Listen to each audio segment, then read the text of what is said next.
তুমি থাকবা কেমনে? ওই কবরে কোনো সাথী নাই, ওই কবরে কোনো বাতিও নাই। ওই কবরে যেদিন তোমাকে আমাকে শোয়াইয়া দিয়ে আসবে, নবী আমার বলে,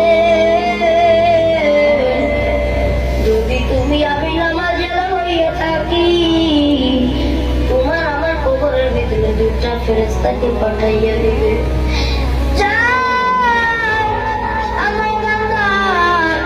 ঘুমের ভিতরে আছে, যাও তাকে তিনটা প্রশ্ন ধরিয়া আসো। দুইটা ফেরেশতাকে পাঠাইয়া দিবে। ওই ফেরেশতা দুইজন আইসা তোমাকে আমাকে উঠাইয়া বলবে, তোমার রবের পরিচয় দাও। ও মা, আজকে একটু চোখ থেকে পানি ফেলাও।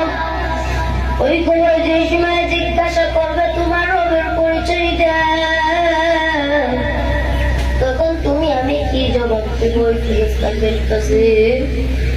যদি তুমি আমি নামাজ পড়া যাই,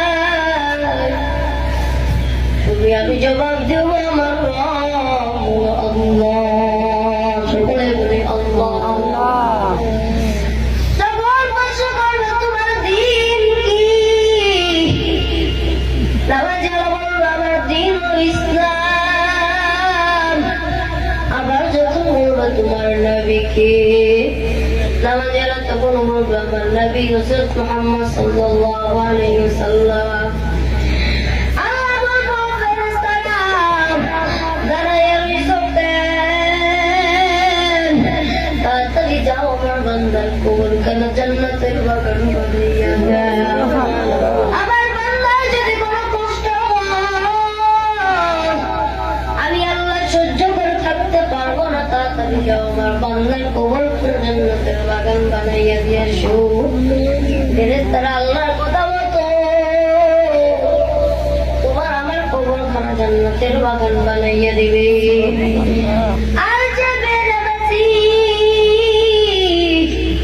ও মা, এবার তোমার কান্না লাগবে। দুনিয়ার সাধারণ সাপের মতন সাপ নয়, দুনিয়ার সাধারণ বিচ্ছুর মতন বিচ্ছু